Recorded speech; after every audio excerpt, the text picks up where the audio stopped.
In the ancient monasteries of Japan, there lived a Zen master named Takuan. He was known throughout the land not for miracles or dramatic teachings, but for something far more profound: his complete presence in each passing moment.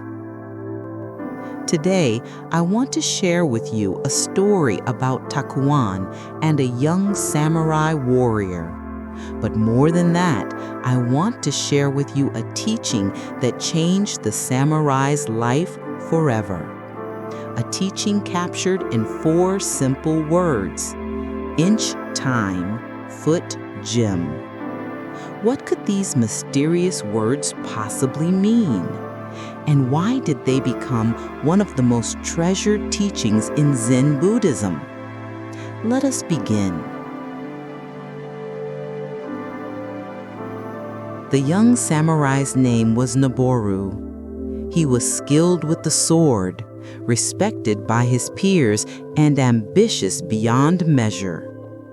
He had studied strategy, mastered techniques, and won numerous duels, yet something troubled him deeply. Despite all his achievements, Noboru felt like life was slipping through his fingers like water. Days blurred into weeks, weeks into months. He would train in the morning and suddenly it would be evening. He would begin a new season and suddenly the year had passed. Where does the time go, he wondered. I am accomplishing so much, yet I feel I am missing everything. Can you help me understand why? One autumn afternoon, Noboru climbed the mountain path to Master Takuan's temple. He found the old Zen master in the garden, carefully raking the gravel into perfect patterns. "Master," Noboru said, bowing deeply, "I have come seeking wisdom." Takuan continued raking, each stroke deliberate and slow. "I practice every day," Noboru continued. "I am dedicated to my path. Yet I feel that life is rushing past me. I feel that I am somehow not really living despite all that I do. Can you help me understand why?" The master completed his final stroke, then set down his rake. He looked at the young warrior with eyes that seemed to contain both deep sadness and boundless joy. "Tell me, Noboru," Takuan said, "what did you notice on your walk up the mountain path today?" The samurai paused. I was thinking about what I would ask you, about my training schedule for next week, about a conversation I had yesterday with my teacher." "I see," said Takuan. "And the mountain path itself? The autumn leaves? The sound of the stream?" Noboru's silence was his answer. Master Takuan invited Noboru to sit with him. The old Zen master then picked up a small stone and held it in his palm. "This stone," he said, "is 1 inch across. Look at it carefully." Noboru looked. It was an ordinary stone, smooth and gray. "In Zen," Takuan continued, "we have a saying: inch time, foot gem.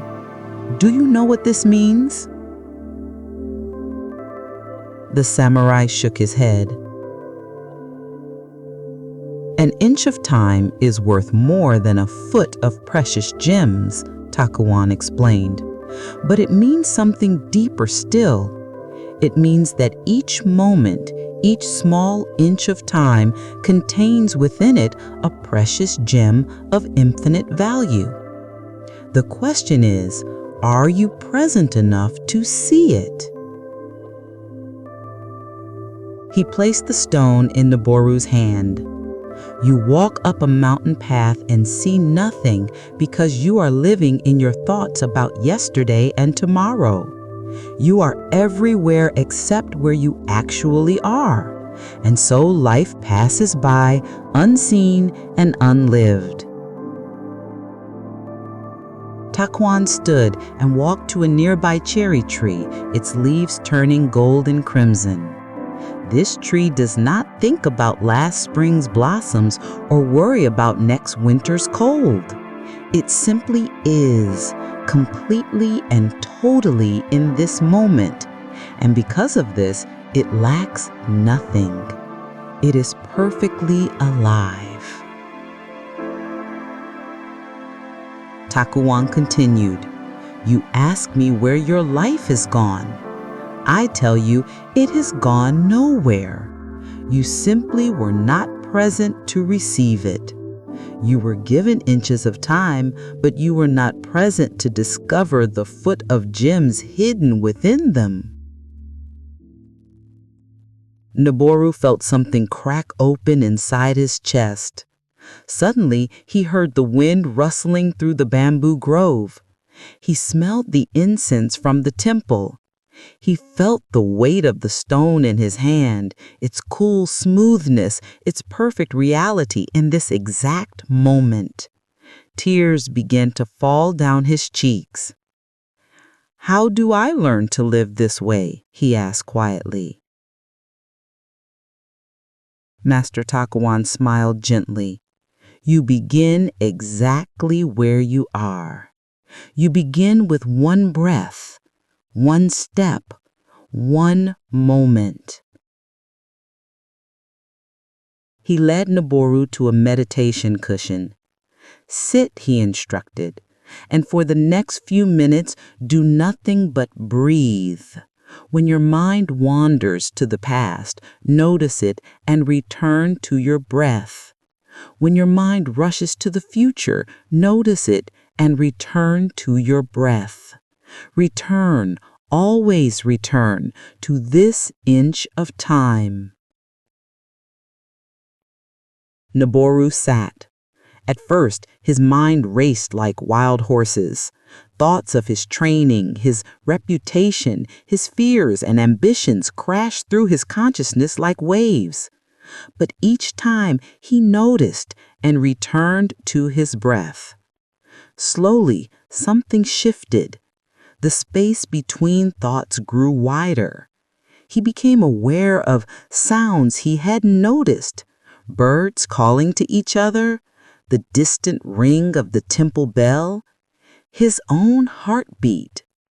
He became aware of sensations, the cushion beneath him, the air on his skin, the gentle rise and fall of his chest.